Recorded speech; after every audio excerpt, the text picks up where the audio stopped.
அனைத்து நல்லுங்களுக்கும் வணக்கம். நான் ஆர்கே பேசுகிறேன். வீக் மாசமோட நெக்ஸ்ட் சேனல் வழக்கமாக உலக செய்திகள் என்ற உலக செய்திகளையும் தாண்டி பல அதிரடி சம்பவங்களை பார்க்க போகிறோம். கொஞ்சம் நீங்களும் பத்திரமா இருந்துக்கோங்களேன். ஏன்னா நம்ம அதிரடி செய்திகளுக்குள்ளே போகும்போது நீங்கள் கொஞ்சம் தடுமாற்றம் அடைந்துடக்கூடாது. இருக்கிற நிலைகளில் இருக்கக்கூடிய பகுதியில் கொஞ்சம் சேஃபாக இருந்துக்கோங்க. ஏன்னா செய்திகள் அந்த மாதிரி இருக்குது. ரொம்ப தரமான செய்திகளை, அதிரடியான செய்திகளை பார்க்க போகிறோம். ஸோ கடும் கண்டனத்துக்குள்ளே நம்ம நுழைய போகிறோம். வீடியோக்குள்ளே பொறுத்த மாதிரி நீங்கள் நம்ம சேனல் சப்ஸ்கிரைப் பண்ணலாம். சப்ஸ்கிரைப் பண்ணிட்டு வாங்க. மறக்காம பெல் பட்டனை கிளிக் பண்ணி ஆல் ஆப்ஷன்ஸ் கொடுங்க. வீடியோ கொடுக்கலாம்.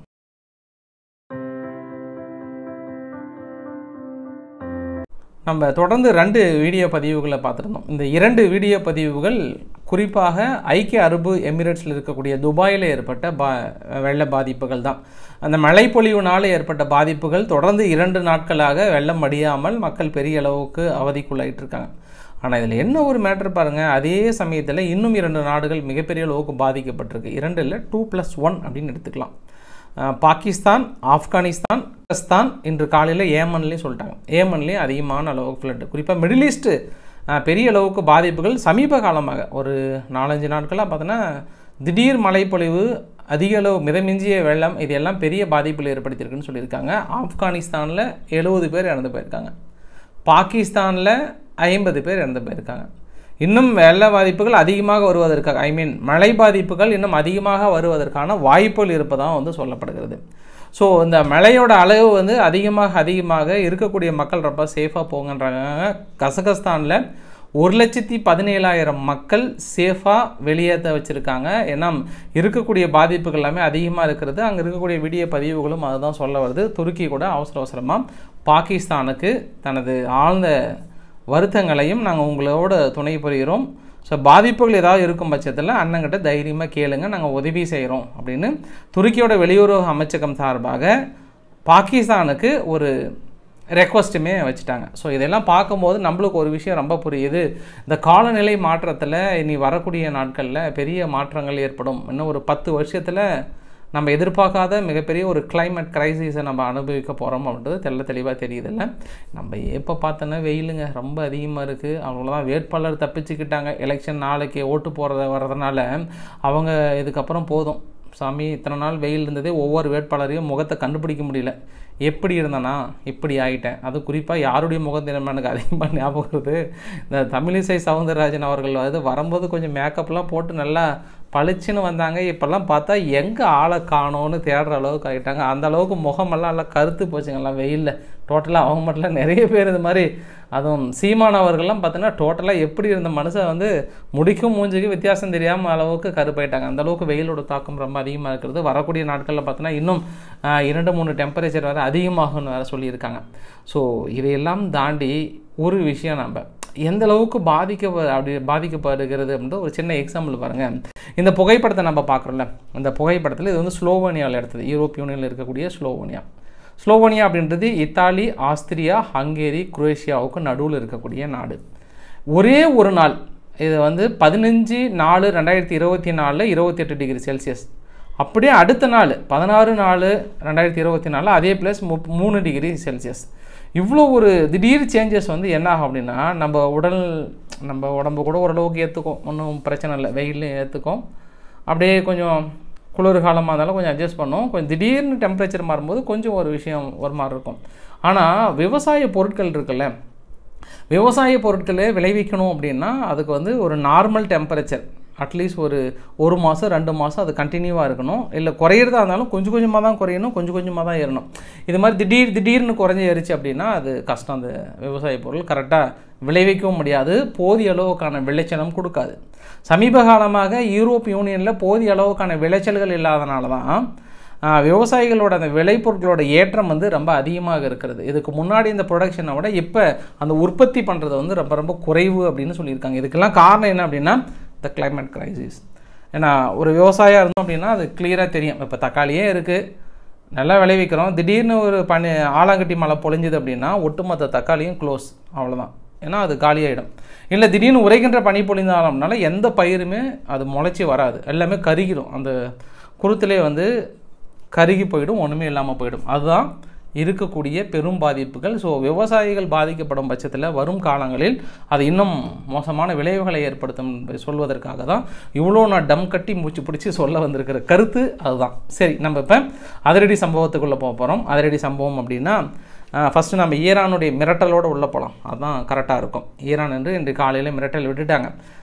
குறிப்பாக அமெரிக்காவுக்கும் சரி இஸ்ரேலுக்கும் சரி, நீங்கள்லாம் வந்து ஒரு சின்ன இன்ச்சு இப்படி இந்த விரல் இருக்குல்ல, இந்த விரலில் ஒரு சின்ன இன்ச் அளவு கூட ஏதாவது எங்கள் பகுதிக்குள்ளே நடந்தது அப்படின்னா ஒட்டு மொத்தமாக முடிச்சுடுவோம். பிக்கர் அட்டாக் நீங்கள் வாழ்க்கையிலே எதிர்பார்க்காத, இதுக்கு முன்னாடி இடத்துல தான் வேர்ல்டுலேயே ஒரு பிக்கர் அட்டாக்னு சொல்கிறாங்க, மிகப்பெரிய ஒரு அட்டாக்ன்றாங்க.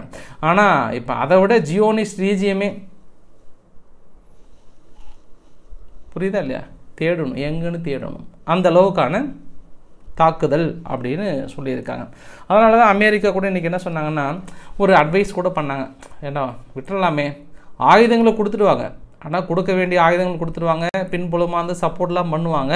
இருந்தாலும் மைக்குன்னு வரும்போது என்ன பண்ணுவாங்கன்னா, கொஞ்சம் நீங்கள் ஈரான் மீது தாக்கல் நடத்தாதீங்க, கொஞ்சம் ஹோல்டு பண்ணுங்கள், கூல்டவுன் கோட்டசாமி கூல்டவுன் அப்படின்லாம் வந்து அட்வைஸ் பண்ணுவாங்க.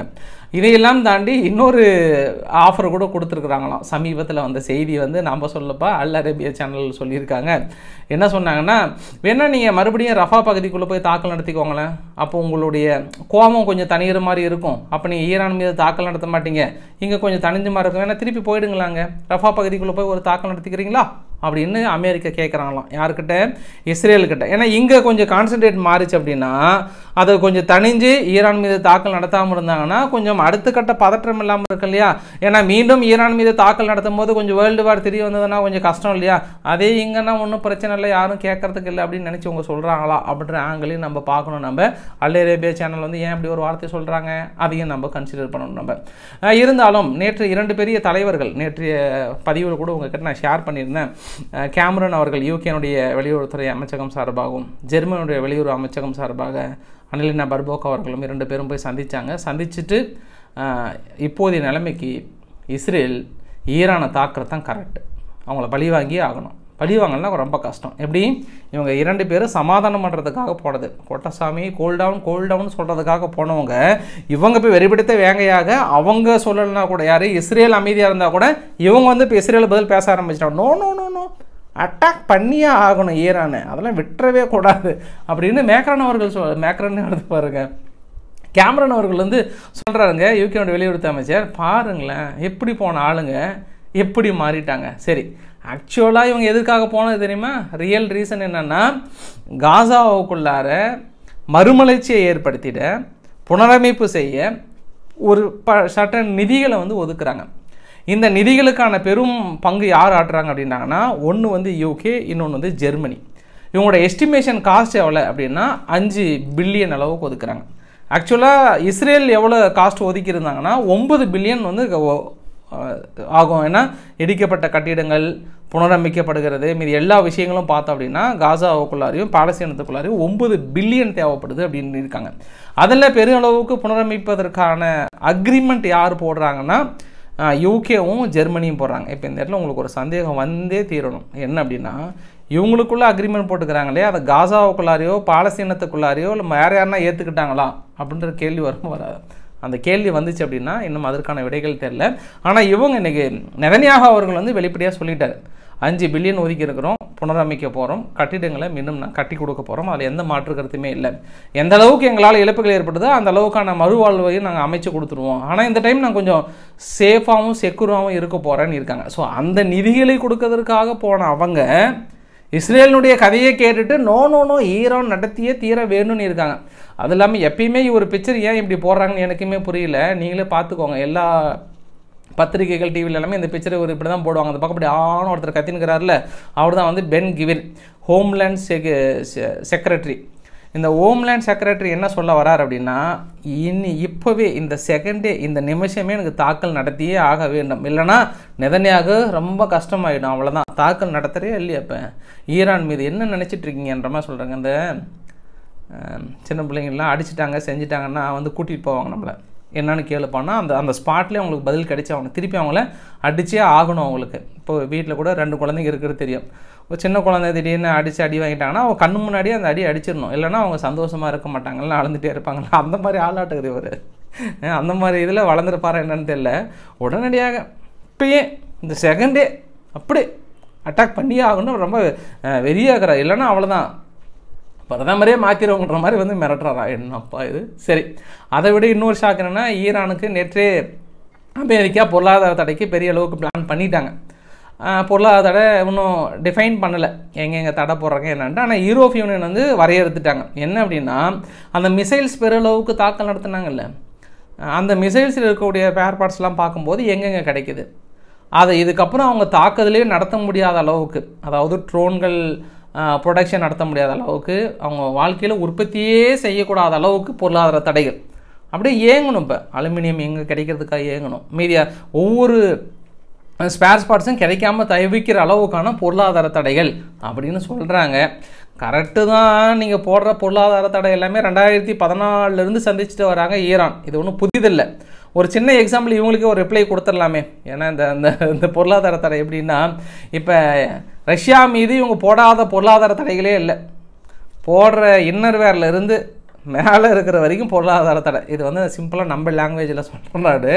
மற்றபடி அந்த அளவுக்கான பொருளாதார தடைகளை போட்டிருக்காங்க. ஆனால் ஃப்ரான்ஸ் வந்து இப்போ 2024 கிட்டத்தட்ட 343 மில்லியன் அளவுக்கு வாங்குகிறாங்க. கேஸ் அண்ட் ஆயிலில் வாங்கியிருக்காங்க ரஷ்யா கிட்ட. எந்த பொருளாதார தடையை மீறி வாங்கினாங்கன்னு தெரில. ஹங்கேரி 226 மில்லியனுக்கு மேலே இன்னும் வாங்கிட்டு தாங்கிறாங்க. அது இல்லாமல் ஒட்டுமொத்த யூரோப் யூனியனும் இந்த மாதம் இப்போ 1.1 பில்லியன் அளவுக்கு யூரோஸுக்கு அளவுக்கு வாங்கியிருக்கிறாங்க. நேச்சுரல் கேஸ் சப்ளை மட்டுமே 493 மில்லியன் அளவுக்கு வாங்கியிருக்கிறாங்க. பைப்லைன் கேஸ் மூலிமா இன்னும் போயிட்டு தாங்குது. என்ன பாஸ், எவ்வளோ பெருமையாக நீங்கள் பொருளாதார தடை போடுறீங்க. பெரிய அளவுக்கு நாங்கள் ஜெயிச்சிருவோம்லாம் சொல்லி, நாங்கள் ஜெயிச்சிட்டோம்னு சொல்லிட்டு கடைசியில் நீங்களே மறைமுகமாக வாங்கிட்டு இதே மாதிரியான தடைகளை ஈரான் மீது போட்டுறாதீங்க. கொஞ்சம் ஸ்ட்ரிக்டாக இருங்க, சரியா? நீங்கள் போடுற பொருளாதார தடையை கடைசியில் உங்களுக்கே சிரிப்பு வந்துட்டு போகுது. ஒரு 10 நாள் 20 நாள் கழிச்சு கொஞ்சம் ஸ்ட்ரிக்டாக அப்படியே இப்போ அப்படியே டெரராக இருக்கிற மாதிரி போடுங்க பொருளாதார தடையை. அப்போ தான் கரெக்டாக இருக்கும்னு நினைக்கிறேன் நான். ஒரு சின்ன மேஜர் சேஞ்சஸ் என்ன அப்படின்னா, காலையில் செய்திகளில் அடிப்பட்டது அசர்பைசானுடைய இராணுவ அமைச்சகமும் இஸ்ரேலினுடைய இராணுவ அமைச்சகமும் ஃபோனில் பேசிக்கிட்டாங்களாம். சப்போஸ் நாளைக்கு ஈரான் அதை அட்டாக் பண்ணாங்கன்னா உங்களுடைய வான்வெளியும் சரி இல்லை தரைத்தளத்தையும் ஏதாவது என்கிட்ட ஷேர் பண்ணிக்க முடியுமா அப்படின்றது. சரி வாங்க பேசிக்கலாம், அதை அப்போ பேசிக்கலாம், உங்களுக்கு ஓரளவுக்கு உங்களுக்கு இல்லாத உதவியா வேணால் நம்ம பேசிக்கலாம் விடுங்க அப்படின்னு இருக்காங்க. ஏன்னா அர்மீனியா மீது நடத்தப்பட்ட தாக்குதல் 2020 ஒரு பெரிய தாக்குதல் நடத்தினாங்க. அப்போ பெரும் பங்கு வகித்தது ஒன்று துருக்கியோட ட்ரோனும், இன்னொன்று இஸ்ரேலினுடைய ட்ரோனும். ஸோ இஸ்ரேல் பொறுத்த வரைக்கும் அசர்பைசானுக்கு பெரிய அளவுக்கான உதவிகளை செஞ்சுட்டு இருந்தாங்க. அதன் அடிப்படையில் சரி வாங்க பேசிக்கலாம், முன்ன பின்னா கொஞ்சம் எழுப்பறியாக இருந்தாலும் பேசிக்கலாம் வாங்க அப்படின்னு சொல்லியிருக்காங்களா யார்? அசர்பைசான். அதை விட ஒரு மேஜர் சேஞ்சஸ் என்ன அப்படின்னா, இது சேஞ்சஸ்லாம் இல்லை, ஒரு சம்பவம் ஒன்று. நேற்று நான் உங்ககிட்ட ஒரு விஷயத்தை ஷேர் பண்ணியிருந்தேன். கொசுவர்த்தி சூழல் எடுத்து அப்படியே ரிமைண்ட் பண்ணி பாருங்கள். அமெரிக்காவில் இருக்கக்கூடிய ஒரு production unit 155 mm shells factory திடீர்னு பற்றி எரியுது. ஆனால் இதே மாதிரியான ஒரு சம்பவம் யூகேயில் நடந்திருக்கிறது. யூகேயில் சொல்ல போகிறதுக்கு முன்னாடி இந்த 155 mm ஷெல்ஸ்னுடைய ஃபேக்ட்ரி பற்றி எரிஞ்சது இல்லையா? இந்த ஃபேக்ட்ரி வந்து பென்சில்வேனியா அந்த பகுதியில் எரிஞ்சது.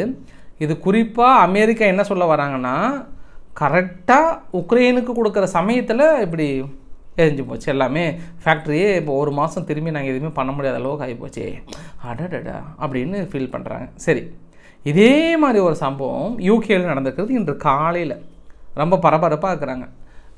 பிக்கஸ்ட் டிஃபென்ஸ் கான்ட்ராக்டர் ஒருத்தர், அவங்க கம்பெனியில் இதே மாதிரி அந்த கம்பெனியோட நேம் கூட போட்டிருந்தாங்க. நான் அதை மிஸ் பண்ணிட்டேன். நான் இருந்தது அப்படின்னா உங்களுக்கு நான் அட்டாச் பண்ணிடுறேன். அந்த கம்பெனியில் மிகப்பெரிய ஒரு புகை மண்டலம் பெரிய அளவுக்கு பாதிப்படைந்ததாக சொல்லப்படுறாங்க. இதில் என்ன விஷயம் அப்படின்னா, சேம் உக்ரைனுக்கு கொடுக்கப்படுகிற ஆயுதங்கள் இப்படி ஆகிப்போச்சு அப்படின்றாங்க. எங்கேயோ இடிக்குதே. இதற்கு முன்னாடி ரஷ்யாவில் தான் பெரிய அளவுக்கு இந்த மாதிரி நடந்துகிட்டு இருந்தது அங்கங்கே. திடீர்னு இப்போ அமெரிக்காவில் கரெக்டாக உக்ரைனுக்கு கொடுக்குற இந்த ஷெல்ஸ்லேயே கரெக்டாக பற்றி எறியணுமோ? ஒருவேளை கொடுக்கறதுக்கு மனசு வராமல் இப்படி பண்ணுறாங்களா, இல்லை நிஜமாகவே நடந்ததா அப்படின்ற விசாரணையும் இந்த இடத்துல நம்ம நடத்த வேண்டியது இருக்கிறது. நேற்று லெபனானிலிருந்து இஸ்ரேலுக்குள்ளார அந்த எல்லை பகுதி பக்கத்தில் ஒரு தாக்கல் ஒன்று நடத்தினாங்க இல்லையா?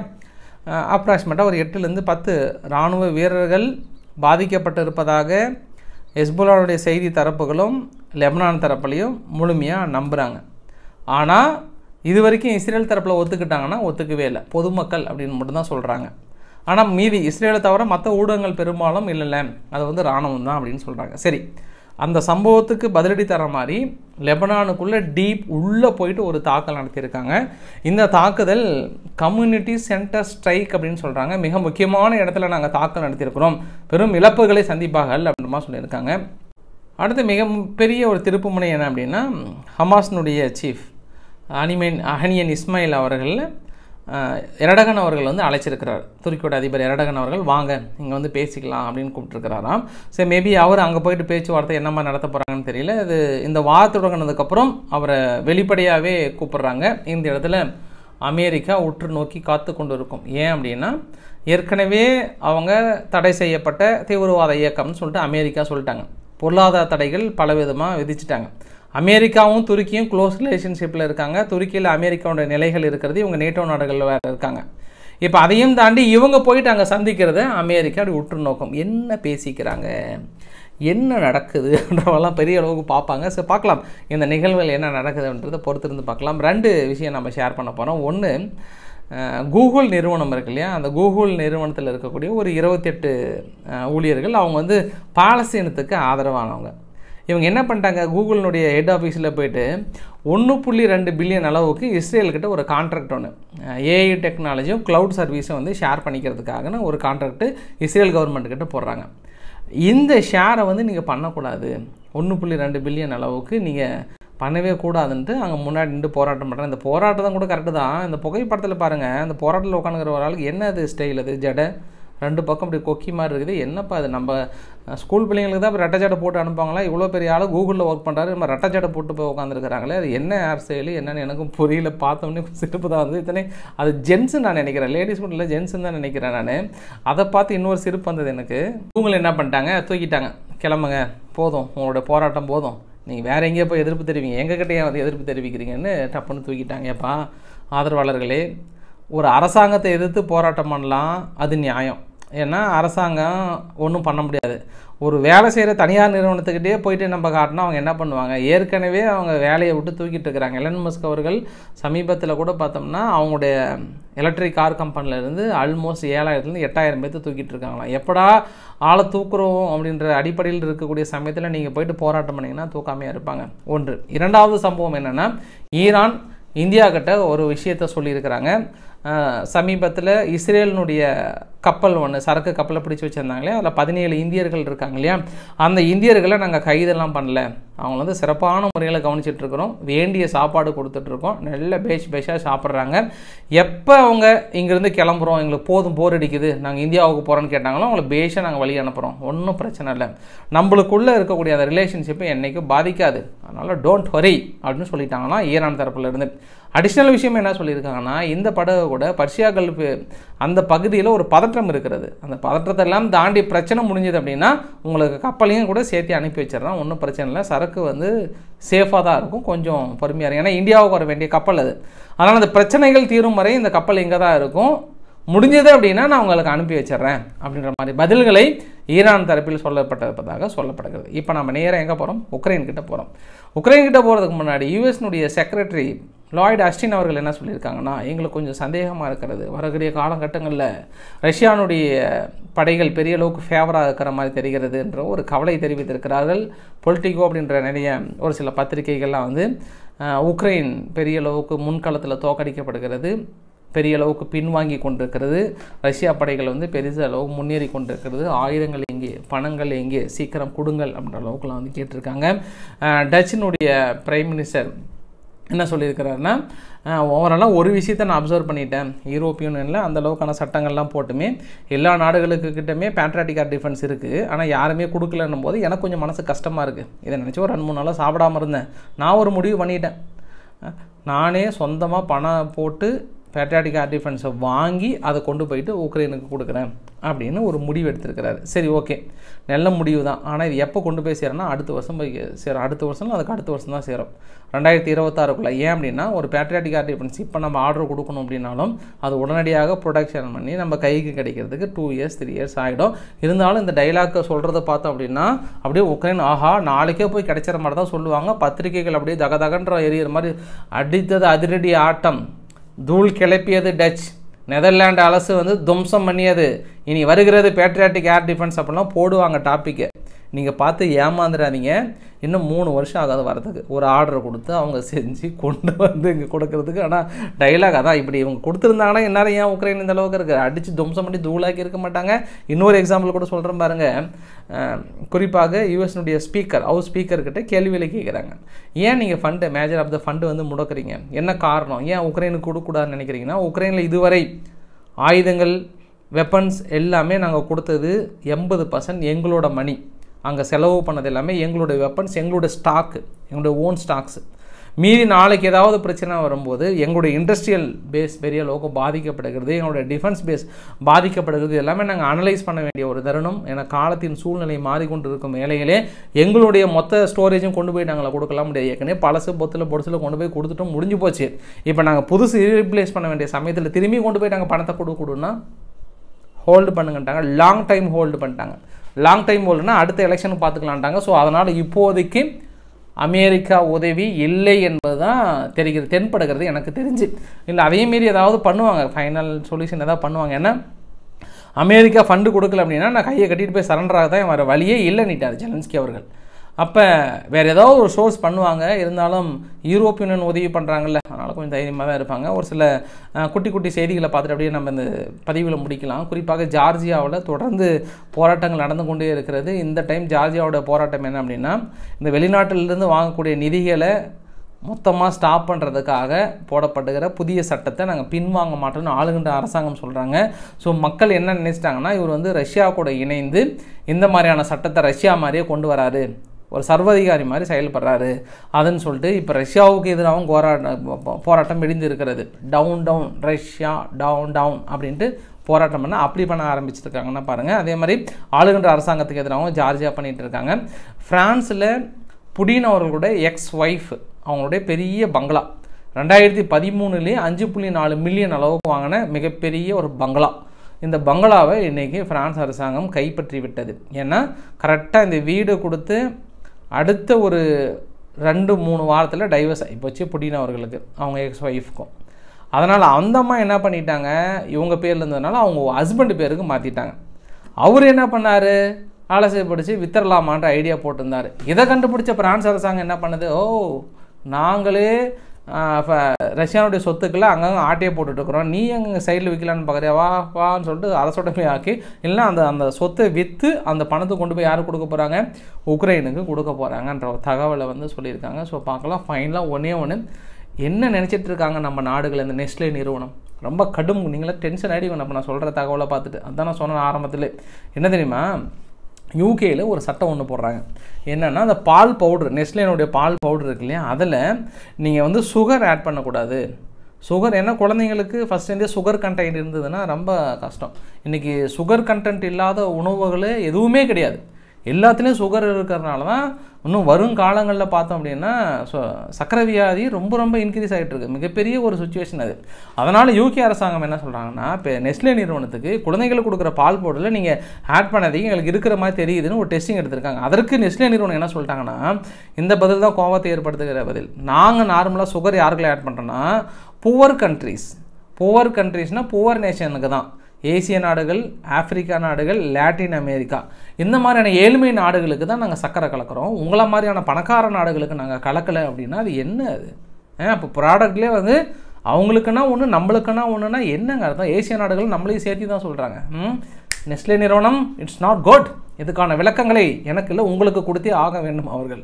ஸோ இன்றைக்கு ஒரு பதிவு முடிச்சு நினைக்கிறேன். பிடிச்சிருந்தால் லைக் பண்ணுங்கள், ஃப்ரெண்ட்ஸுக்கு ஷேர் பண்ணுங்கள், சப்ஸ்கிரைப் பண்ணுங்கள். ரவிக்குமார் சேனல். நன்றி, வணக்கம்.